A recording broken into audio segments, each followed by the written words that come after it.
Hello కీర్తన గారు. Hi అండి. రీసెంట్గా తమిళనాడులో జరిగిన ఇన్సిడెంట్, ఒక 9 మంది పోలీసుల్ని లాకప్ డెత్, తండ్రి కొడుకుల్ని చంపినందుకు మొత్తం అందరికీ 9 మందికి ఉరిశిక్ష వేశారు. అది తమిళనాడులో జరిగింది కాబట్టే వాళ్ళకి ఉరిశిక్ష పడింది. What if in case it's happening in Telangana or Andhra? డౌటే. ఎందుకంటే నా ఎక్స్పీరియన్స్కి చెప్తున్నాను, కోర్టులో చూసేదానికి చెప్తున్నాను. పెండెన్సీ తమిళనాడులో కూడా ఉంది, ఇక్కడ కూడా ఉంది. ఫస్ట్ అసలు తమిళనాడు కేసు చూస్తే ఇప్పుడు వేశారు, అది రేపు అప్పీల్కి వెళ్ళి సుప్రీంకోర్టుకి వెళ్ళిన తర్వాత దేర్ ఆర్ గుడ్ ఛాన్సెస్ నా ఒపీనియన్లో అది శిక్ష మళ్ళీ కూడా they can reduce that or they can modify that in anyway. Still ఉరిశిక్ష అమలైన తర్వాత కూడా మళ్ళీ అప్పీల్ చేసుకోవచ్చు అండి, ఎందుకంటే కింద కోర్టు వేసింది కాబట్టి.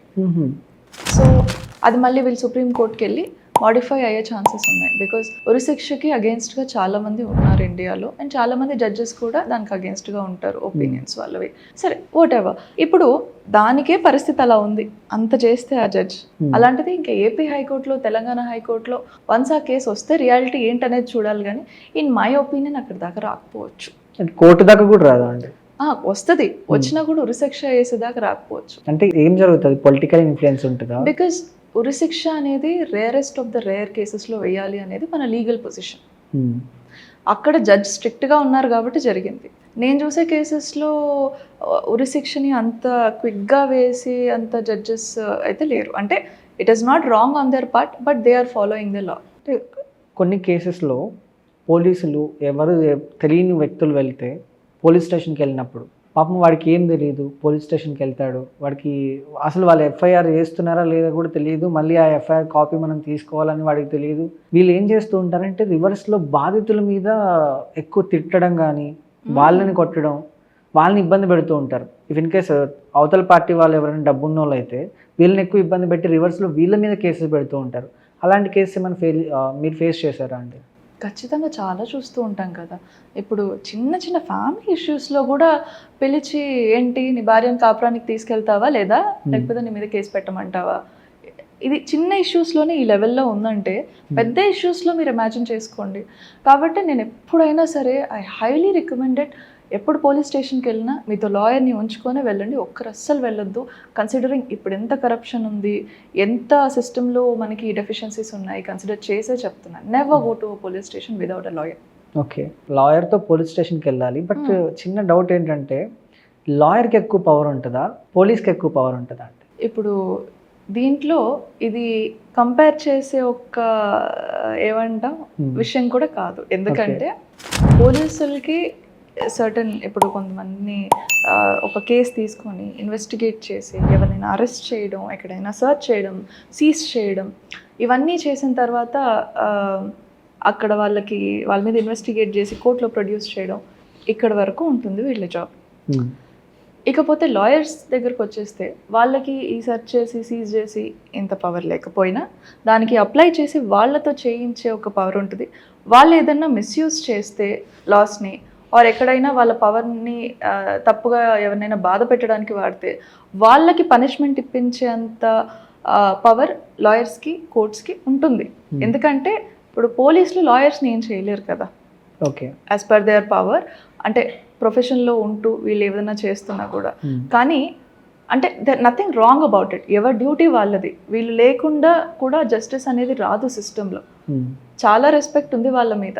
కానీ పోతూ పోతే ఇలాంటివి కేసెస్ చూస్తూ చూస్తూ చాలా మందికి తగ్గిపోతుంది. అండ్ ఇక లాయర్స్ కేసు విషయానికి వస్తే వీళ్ళు పోలీస్ అనే కాదు, కలెక్టర్ ఏదైనా తప్పు చేసినా వాళ్ళ మీద కేసు వేయొచ్చు. లాయర్స్ అంటే స్కోప్ ఎక్కువ ఉంది. పోలీసులకు ఉండే పవర్ స్కోప్ తక్కువ ఉంది, లాయర్స్కి ఉండే పవర్ స్కోప్ అనేది చాలా ఎక్కువగా ఉంది. అంటే జనాలకి జస్టిస్ చేయడంలో, ఎందుకంటే చాలా విషయాల మీద చేయొచ్చు లాయర్స్. ఇప్పుడు పోలీసులు సివిల్ కేసులు టచ్ చేయలేరు కదా. అలా నా ప్రొఫెషన్ అని చెప్పట్లేదు, ద నేచర్, వాళ్ళ ప్రొఫెషన్ నేచర్ ఇలా ఉంటుంది పోలీసులది, లాయర్ది కంపేర్ చేయలేము ఇది. సో కమ్ టు ఇప్పుడు ఒక క్రిమినల్ కేసెస్ గురించి మనం మాట్లాడుకుంటే అపీల్స్కి వెళ్తుంటే, ఇప్పుడు మీరు అన్నట్టు ఇప్పుడు లోయర్ కోర్టులో వాళ్ళకి ఉరిశిక్ష ఏమని చెప్పినా కూడా మళ్ళీ సుప్రీంకోర్టుకి వెళ్ళి వాళ్ళు అప్పీల్ అవ్వచ్చు. సో క్రిమినల్ అపీల్స్ అనేవి ఎలా ఉంటాయండి? ఈ అపీల్స్లో కొన్ని అపీల్స్ ఏంటంటే వెళ్ళిన తర్వాత మనకి నిజంగానే చాలాసార్లు జస్టిస్ జరుగుతుంది. ఇక్కడ దురదృష్టమైన విషయం ఏంటంటే చాలా పెద్ద కేసెస్లో మనకి ఎట్లా అంటే ఐ విల్ టెల్ యూ ఒక కేస్ అండి. ఇప్పుడు ఒక అతను నన్ను కన్సల్ట్ అయ్యి సెట్ వాళ్ళ ఫ్యామిలీలో జరిగింది. వాళ్ళ తమ్ముడు జస్ట్ మనం నేమ్ సేకి అశోక్ అని పెట్టుకుందాం. అశోక్ ఒక అమ్మాయితో కోవిడ్ లవ్ స్టోరీలో ఇన్వాల్వ్ అయ్యాడు. అంటే చాట్ చేసుకున్నారు, బాగానే ఉంది, లవ్ చేసుకున్నారు, 2 పిల్లల్ని కన్నారు. ఓకే. ఆ అమ్మాయి తక్కువ కులానికి చెందిన అమ్మాయి, అంటే ఆయన దృష్టిలో, ఆయన ఫ్యామిలీ దృష్టిలో. అందుకని మా ఇంట్లో ఒప్పుకోరని చెప్పి మంత్లీ మెయింటెనెన్స్ వేసేవాడు. ఇంత ఆ అమ్మాయికి పిల్లలకి మెయింటెనెన్స్. సరే కొంతకాలం అయిన తర్వాత ఇతనికి టైట్ అయింది బాగా, డబ్బులు వేయడం ఆపేశాడు. తర్వాత ఈ అమ్మాయి వెళ్ళి పెళ్లి చేసుకుంటానని చెప్పి నన్ను మోసం చేశాడు అని కేసు పెట్టింది. అతనికి 10 years పనిష్మెంట్ పడింది. ఇప్పుడు అట్ దిస్ పాయింట్ జైల్లో ఉన్నాడు ఆయన. 2 పిల్లల్ని కన్నారు, పెళ్లి చేసుకుంటా అని మోసం చేశాడు, రేప్ కేసు, ఇవన్నీ ఏమన్నా సింక్లో ఉన్నాయా? 2 పిల్లలు ఉన్నారు వాళ్ళిద్దరికి కదా. ఓకే. సో అంటే క్రిమినల్ అపీల్స్కి వచ్చే టైంకి పెద్ద కేసెస్ విషయంలో ముందు నుంచి చాలా జాగ్రత్తగా ఉండాలి. ఇప్పుడు ఇదే ఒకవేళ కింద కోర్టులో కేసు జరుగుతూ అతని మీద శిక్ష పడకముందు అతని కేసుకి కొన్ని రెమెడీస్ ముందుగానే తీసుకొని ఉండొచ్చు. యాంటిసిపేటరీ బెయిల్ అండ్ క్వాష్ అనేవి ఉంటాయి. ఇట్లాంటివి తీసుకుంటూ సేఫ్ స్టెప్స్ వేసుకుంటూ పోతే ఆ శిక్షని తగ్గించడానికో అవాయిడ్ చేయడానికో ఉంటుంది స్కోప్. కానీ శిక్ష పడిపోయిన తర్వాత అప్పుడు డిఫరెంట్ లాయర్స్ని అప్రోచ్ అయ్యి ఒపీనియన్స్ తీసుకుంటూ ఇట్లా చేశాడు. ఇప్పుడు లాభం ఏంటి? సరే వీళ్ళు క్రిమినల్ అపీల్ వేసుకున్నారు హైకోర్టులో, ఇది ఎప్పుడు తేలాలి ఇట్స్ ద క్వశ్చన్. తర్వాత తేలింది అనుకుందాం, కొన్ని ఇయర్స్ పడుతుంది ఆబ్వియస్లీ. ఇన్ని ఇయర్స్ అతను జైల్లో ఉండి ఏం చేస్తాడు? అండ్ చాలా కేసెస్లో, ఇంత పెద్ద కేసెస్లో అంతవరకే శిక్ష పడిన తర్వాత బెయిల్ ఇవ్వట్లేదు. So he has to suffer. చిన్న కేసెస్లో ఆర్ తక్కువ టైం పనిష్మెంట్ ఉండే కేసెస్లో అప్పీల్కి వెళ్తే ఎవరికి పెద్ద నష్టం ఉండదు కంపేర్ టు దిస్. వాళ్ళకి తర్వాత ఆ శిక్ష తగ్గడమా పెరగడమా ఏదోటి జరుగుతుంది. అంటే ఆ శిక్ష అసలు లేకుండా చేయడమా కోర్టు, లేదా తగ్గించడమా, మ్యాక్సిమం ఇవి జరుగుతూ ఉంటాయి డిపెండింగ్ ఆన్ దేర్ ఆర్గ్యుమెంట్స్. కానీ ఇలాంటి పెద్ద కేసెస్లో మాత్రం అది తేలడానికి చాలా ఏళ్ళు పడుతుంది కాబట్టి చాలా సఫర్ అవుతారండి జనాలు. ఒక మైనర్ అమ్మాయిని పెళ్లి చేసుకోవడం క్రిమినల్ కిందకి వస్తుందా, లేకపోతే ఇది నార్మల్ కేసు కిందకి వస్తుందా అండి? ఇప్పుడు మైనర్ అమ్మాయిని పెళ్లి చేసుకుని అది ఒకప్పుడు ఏమవుతుందంటే ఆ అమ్మాయికి ఆప్షన్ ఉంటుంది, నేను ఈ పెళ్ళిలో కంటిన్యూ అవ్వాలా వద్దా అని చెప్పి. తనకి ఒకవేళ అవ్వాలనుకుంటే ఆ పెళ్ళి వ్యాలిడ్ అవుతుంది. ఒకప్పుడు పెళ్లి చేసుకుని ఓకే, తన ఆప్షన్కి వదిలేస్తారు. నిజానికి ఇప్పుడు చేసుకుంటున్నారు అంటే అది ఎలా ఉంటుందంటే, నేను చెప్పాను తన ఆప్షన్ అని. సో తను రద్దు చేయదలుచుకుంటే కోర్టుకి వెళ్ళి నేను మైనర్ని, మాకు అసలు ఇలా పెళ్లి జరిగింది నాకు ఇష్టం లేకుండా అని చెప్పి డివోర్స్ కాదు, ఆ మ్యారేజ్నే రద్దు చేయించుకోవచ్చు తను. అంటే రీసెంట్గా కుంభమేళా ఇష్యూలో, ఆమె కుంభమేళాలో ఫేమస్ అయిన మోనాలిసా కూడా ఒక అబ్బాయిని పెళ్లి చేసుకుంటే రీసెంట్గా ఆమె మైనర్, అందుకే మైనర్ని పెళ్లి చేసుకున్నందుకు కేసు అయింది ఆ అబ్బాయి మీద అని రైజ్ చేస్తున్నారు. సో ఇది ఏమయ్యే ఛాన్సెస్ ఉంటుందండి? ఆ అబ్బాయి ఏంటంటే చాలా పెద్ద ప్రాబ్లంలోనే పడిపోయాడు. మోనాలిసాకి పెళ్లి ఇష్టం లేకపోతే తనకు తెలుసు కదా తను మైనర్ అని, సరే మైనర్స్ కన్సెంట్ ఇస్ ఇమ్మెటీరియల్, అంటే అది కన్సిడర్ చేయరు. ఈ అబ్బాయి బుద్ధి ఏమైంది, మైనర్ అని తెలుసుకోవద్దా ముందు? అంటే I'm not really scolding him, ఏంటంటే ఆ అబ్బాయి మీద అంత కన్సర్న్తోనే తిడుతున్నాను నేను. ఓకే, స్టార్టింగ్లోనే మైనర్ అని చూసుకొని ఉండుంటే ఇప్పుడుతో కొంచెం నువ్వు మేజర్ అయ్యాక చేసుకుందాము, ఇట్లాంటి జాగ్రత్తలు ఏమైనా తీసుకొని వెళ్ళేది. కానీ వీళ్ళకి తర్వాత ప్రాబ్లమ్స్ వచ్చి ఇప్పుడు అబ్బాయి మీద పోక్సో వేశారు కదా. అవును, ఆ పోక్సోలో కూడా he has to fight so much. కానీ తన వైపు కొంచెం లీనియన్స్ ఆర్ కొంచెం లిబరల్గా కోర్టు ఎక్కడైనా ఆలోచించగలదంటే ఈ పెళ్ళయింది అనే ఒక విషయంతో మాత్రమే. అది కూడా వాళ్ళు, ఈ అమ్మాయి చాలా ఆర్గ్యూ చేసింది కదా సోషల్ మీడియాలో, లవ్ అనేది ఇది అది అని చెప్పేసి. సో ఈ విషయంలో ఎక్కడో కొంచెం లిబరల్గా కన్సిడర్ చేయొచ్చేమో కానీ, but still he has to face serious consequences. ఈ కేసు తేలేదాకా కూడా అతని మీద కేసు ఉంటుంది కదా. POCSO is not a small case కదా. ఓకే, అంటే ఇంతకుముందు ఆంధ్రాలో ఒక జగన్ గారి హయాంలో పోక్సో కేసుని ఒక దిశ ఫామ్ అని ఒకటి పెట్టి, దిశ పోలీస్ స్టేషన్ అని ఒకటి పెట్టి దాన్ని ఆ రేంజ్లో చేశారు. అంటే పోక్సో అనగానే దాన్ని ఒక పెద్ద కేసులాగా తీసుకొని వెంటనే వాళ్ళని అరెస్ట్ చేయడం కానీ, లేకపోతే వెంటనే వాళ్ళ మీద యాక్షన్ తీసుకోవడం వల్ల వాళ్ళకి చాలా, అంటే బాధితులు ఎవరైతే ఉన్నారో వాళ్ళకి రిలాక్సేషన్ దొరికేది. ఇస్ ఇట్ హ్యాపెనింగ్ నౌ అండి? ఇప్పుడు కూడా పోక్సో పెట్టిన తర్వాత వాళ్ళని ఏమని చేయకుండా, సరే ప్రొసీజర్ పరంగా పోలీస్ ఆఫీసర్స్ ఉన్నారు. కానీ మెజారిటీకి ఏమవుతుందంటే చాలామంది మధ్యలో నాకు ఇంత సెటిల్మెంట్ కావాలని అడుగుతారు కదా.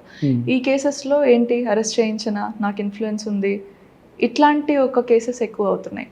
POCSO is a serious case, కానీ ఇంకొక మేజర్ ఇన్వాల్వ్ అయినప్పుడు కొంచెం సీరియస్గా తీసుకోవాలి, బికాస్ హీ నోస్ కదా మైనర్ అని. కానీ ఇంకొక మైనర్ ఇన్వాల్వ్ అయినప్పుడు అది చాలా సెన్సిటివ్ ఇష్యూ అవుతుంది. అందుకే సుప్రీంకోర్టు కూడా పోక్సో అనగానే మరీ స్ట్రిక్ట్గా అందరికీ శిక్షలు వేయట్లేదు. అక్కడ దాకా వెళ్ళినప్పుడు కొన్ని నిజంగానే కన్సిడర్ చేసి శిక్ష తగ్గించడం, రద్దు చేయడం కూడా చేస్తుంది. అండ్ మోనాలిసా కేసులో కూడా ఇవన్నీ ఫ్యాక్టర్స్ కూడా కన్సిడర్ చేస్తుంది. ఓకే, చూడాలి ఏం జరుగుతుందో. సో అంటే క్యూరియస్ అన్నమాట అందరూ జనాలు. అంటే ఇంత వాళ్ళు మీడియా ముందుకు వచ్చి ఇంత చెప్పిన తర్వాత మళ్ళీ ఏదో ఒక పాయింట్ని తీసుకొని పాయింట్అవుట్ చేసి అతన్ని కావాలని చేస్తున్నారా అని కూడా డౌట్స్ ఉంటాయి కదా జనాలకి. పర్సనల్గా మ్యారేజ్ అయిన తర్వాత అయినా అవ్వక ముందైనా మనిషికి కోపం వచ్చి ఇద్దరు మనుషులకి డిస్ప్యూట్ స్టార్ట్ అయినప్పుడు స్టార్టింగ్ ఎంత బాగున్నా కూడా ఈ మనిషికి అవతల మనిషి మీద ఏదైనా ఛాన్స్ ఉందా రివెంజ్ తీర్చుకోవడానికి అంటే దే యూజ్ ఇట్. అండ్ అందుకే మ్యారేజ్ తర్వాత ఇష్యూస్లో చూస్తే డౌరీ హెరాస్మెంట్ ఇవి లేని కేసెస్లో కూడా పెడుతున్నారు, ఇంకా మ్యారేజ్ ముందు పెడుతున్నారు. సో మోనాలిసా కేసులో తను నిజంగా విక్టిమా అంటే యాజ్ పర్ లా ఎస్, కానీ ఇది టెక్నికాలిటీ ఉంది ఇక్కడ. ఏంటంటే మనకి వాళ్ళకి పెళ్ళయింది, మళ్ళీ తినేమో అలా చేస్తుంది. అండ్ తను కూడా ఏమీ తెలియని ఒక మైనర్ కాదు, మరి అంత చిన్నపిల్ల కూడా కాదు. సో సుప్రీంకోర్టు కూడా ఈ కేసుని మరీ స్ట్రిక్ట్గా వెళ్ళిపోయి శిక్ష వేసేదాకా కూడా వెళ్ళదని అనుకుంటున్నాను.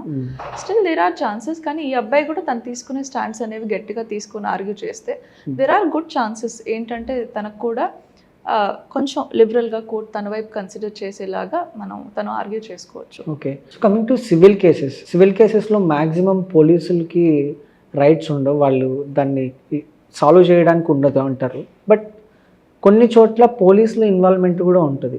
ల్యాండ్ ఇష్యూస్లో కావచ్చు, వీళ్ళు ఆన్ స్పాట్కి వెళ్ళి అక్కడ ఉండే వాళ్ళని బెదిరించడం, ఇలాంటివి కొన్ని వీడియోస్ కూడా మనం చూస్తూ ఉంటాం. నిజంగానే అంటే పోలీసులకి ఆ రైట్ ఉందా లేదని మనం కరెక్ట్గా చెప్పినా కూడా బట్ స్టిల్ ఎందుకు ఇట్లా జరుగుతుంది? ల్యాండ్ ఇష్యూస్లో క్రైమ్ అనేది ఇన్వాల్వ్ అవ్వలేదు అంటే పోలీసులకి ఏ రకమైన రైట్ లేదు. అన్ఫార్చునేట్లీ బయట ఏం చేస్తున్నారంటే ఒక్కో చోటేమో మనీ అప్పుగా తీసుకుంటూ ఫ్యామిలీలోనే మనీ మార్చుకుంటూ ఉంటారు. నేను ఇప్పుడు తీసుకున్న తర్వాత ఇస్తాను, లేదంటే ఇంకొకటి నాకు ఇవ్వాలను, నేను వెళ్ళి పోలీస్ హెల్ప్ తీసుకుంటా, ఇన్ఫ్లుయెన్స్ ఉంది కాబట్టి. తీసుకున్నప్పుడు వాళ్ళు సడన్గా వాళ్ళ ఫ్యామిలీ మెంబర్స్నే పిలిచి ఏంటి సెటిల్ చేయి, డబ్బులు ఇస్తావా లేదా, వీళ్ళకి ఇవ్వాల్సింది ఇచ్చేయి అనుకొని చేస్తారు. ఇవి మనీ ఇష్యూస్లో. ల్యాండ్ ఇష్యూస్లో కూడా వాడికి అమ్మేస్తావా లేదా ల్యాండ్, ఈ పోర్షన్ వరకు ఇవ్వు, ఇట్లాంటివి ఉన్నాయి. వాళ్ళకి ఎలాంటి రైట్ లేదు. ఇలాంటి సిచ్యువేషన్లో వాళ్ళు హైకోర్టులో రిట్ ఆఫ్ మ్యాండమస్ అనేది ఉంటుంది, పిటిషన్. అది వేసుకుంటే చాలా మంచి రిజల్ట్ ఉంటుంది. ఎందుకంటే మిగతా కేసెస్లో లాగా చాలా ఏళ్ళు పట్టుకొని చాలా ప్రొసీజర్ ఉండడం అలా ఇందులో ఉండదు. చాలా కేసెస్ ఇప్పుడు నేను ఆర్గ్యూ చేసిన ఒక దాంట్లో కూడా అట్లే వాడికి డబ్బులు ఇస్తావా లేదా, నీకు మీద కేసు పెట్టనా అని చెప్పేసి సివిల్ ఇష్యూలో పోలీస్ ఇన్వాల్వ్ అయ్యి తన దౌర్జన్యం చేస్తూ ఉన్నాడు.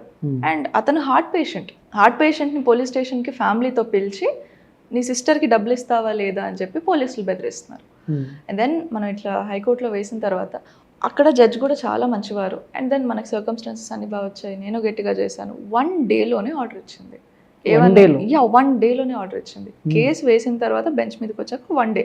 And all of this process took 2 weeks కూడా తీసుకోలేదండి. అండ్ దెన్ కోర్టు ఆర్డర్ ఇచ్చింది, మీరు ప్రొసీజర్ అసలు ఫాలో అవ్వకుండా ఏం చేయడానికి వీల్లేదు, మీరు లీగల్గా వెళ్ళండి ఏదైనా వెళ్తే అని. తర్వాత నుంచి ఈ ఫ్యామిలీకి ఒక్క కాల్ కూడా రాలేదు పోలీసుల నుంచి. ఇన్ఫ్యాక్ట్ తర్వాత కూడా వీళ్ళకి ఇలాంటి ప్రాబ్లమ్స్ వస్తే ఇదే పోలీసుల నుంచి హెల్ప్ తీసుకున్నారు. వీళ్ళు హెల్ప్ చేశారు వాళ్ళకి. అంటే పోలీసులు ప్రొసీజర్ పరంగా వాళ్ళకి హెల్ప్ చేశారు. అంటే ల్యాండ్ ఇష్యూస్లో కొన్నిసార్లు ఏం చేస్తూ ఉంటారంటే కొన్న బయర్ ఎవరైతే ఉంటారో అక్కడ నుంచి అడ్వాన్స్ ఇస్తాడు, అది డిలే అవుతుంది. అడ్వాన్స్ తీసుకున్న తర్వాత వాడేం చేస్తాడు, నేను అమ్మను ల్యాండ్ అని చెప్తూ ఉంటాడు. ఇప్పుడు వీడి అడ్వాన్స్ ఏమవుతుంది, మళ్ళీ ల్యాండ్ సర్టన్ పీరియడ్ అయిన తర్వాత అడ్వాన్స్ వీడిచ్చిన డబ్బులకి మళ్ళీ డబ్బులు రావు, వాడు కొనాలనుకున్న ల్యాండ్కి వాల్యూ పెరిగే ఛాన్సెస్ ఉంది. ఇలాంటి కేసెస్లో ఎలా ఉంటుందండి? నేను చూసే ప్రాక్టికల్గా చాలా కేసెస్లో ఏమవుతుందంటే, సరే ఒకడు ఇస్తాడు అడ్వాన్స్ కొనుక్కోవడానికి, తర్వాత ఇతను ఒక పలానా డేట్ అప్పుడు నేను అమ్ముతాను, బ్యాలెన్స్ అప్పుడు ఇద్దులే అని చెప్తారు. వీళ్ళిద్దరు అగ్రిమెంట్ రాసుకుంటారు. తర్వాత ఒక 1 ఇయర్లో మనం రిజిస్ట్రేషన్ చేసుకుందాం అని పెట్టుకున్నారు. ఇక 1 ఇయర్లో ల్యాండ్ రేట్ పెరుగుతుంది, ఇతనికి ఆశ పెరుగుతుంది, సో ఇతను ఇంకా నేను ల్యాండ్ ఇవ్వనని చెప్పేసి అప్పుడు ఇంక ఇతను వెళ్ళి కోర్టులో ఫైట్ చేయాలి డెఫినెట్లీ. కానీ కోర్టులో ఇతని రైట్ ఏంటంటే ఈధర్ ల్యాండ్ అయినా ఇప్పిస్తుంది కోర్ట్, ఆర్ తను ఇచ్చిన అడ్వాన్స్ ఏదైతే ఉందో అదైనా ఇప్పిస్తుంది. But it's still a very long process. And తినకు కూడా లాయర్ పరంగా కానివ్వండి, కోర్టు పరంగా కానివ్వండి ఖర్చు ఎక్కువే అవుతుంది. బికాజ్ ఇది సివిల్ కేసు కాబట్టి ఇలాంటి కేసెస్ ఎక్కువగా ఉన్నాయి. అయితే వీళ్ళు అనుకున్న టైంలో ఇప్పుడు సరే రిజిస్ట్రేషన్ చేసుకుంటున్నాము, దీని నుంచి ఇప్పుడు 1 monthలో రిజిస్ట్రేషన్ చేసుకున్నాము అని అంటే 1 monthలో చేసేయాలి. కానీ ఇతనికి అడ్వాన్స్ బ్యాలెన్స్ మనీ తేయడానికి వీటికి టైం పట్టిద్ది అనుకుందాం. ఓ 1 month కాదులేండి 2 months తర్వాత పెట్టుకుందాం రిజిస్ట్రేషన్ అంటారు. అగ్రిమెంట్లో రాసుకున్నారు 1 monthలో రిజిస్ట్రేషన్ అయిపోవాలి అని.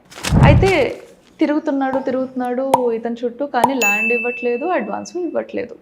1 month అయిపోయింది, టైం అయిపోయింది కదా, అగ్రిమెంట్లో రాసుకున్నాం కదా, ఇంకేంటి నీ అడ్వాన్స్ అంటాడు.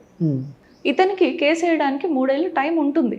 ఓకే. కానీ ఒక్కొక్కరికి తెలియక 3 ఏళ్ళు అయిపోయిన తర్వాత రియలైజ్ అవుతారు నేను ఇట్లా కేసు వేయొచ్చు ఇతని మీద అని చెప్పి. ఇప్పుడు లిమిటేషన్ టైం అయిపోయింది, కోర్టు కూడా ఈ కేసుని తీసుకోదు. అప్పుడు ఏం చేయొచ్చు అంటే ఇప్పుడు ఎవరైతే ఉన్నారో అమ్ముతా అని డిలే చేస్తూ ఇలాంటి కొన్ని లిబరల్ సర్కమ్స్టాన్సెస్ ఉంటే అతన్నే సరే మనం ఇలా రాసుకున్నాం కదా, దీని మీదే నెక్స్ట్ ఇయర్ అమ్ముతాను, నెక్స్ట్ ఇయర్ రిజిస్ట్రేషన్ చేస్తానని చెప్పి ఒక మాట రాసి సైన్ పెట్టండి అని. ఏంటి లిమిటేషన్ పీరియడ్ అయిపోయాక కూడా మనల్ని ఇలానే బోల్తా కొట్టిస్తున్నారు అంటే అప్పుడు ఏంటంటే ఏ రోజు నుంచి అయితే సైన్ పెట్టారో ఏ రోజు అయితే అప్పటి నుంచి 3 yearsకి లిమిటేషన్ పొడిగిస్తారు. ఓకే. అంటే న్యాచురల్లీ అదే ఎక్స్టెండ్ అవుతుంది. అప్పుడు ఏంటి నీకు 6 years దొరుకుతాయి కదా కేసు వేసుకోవడానికి.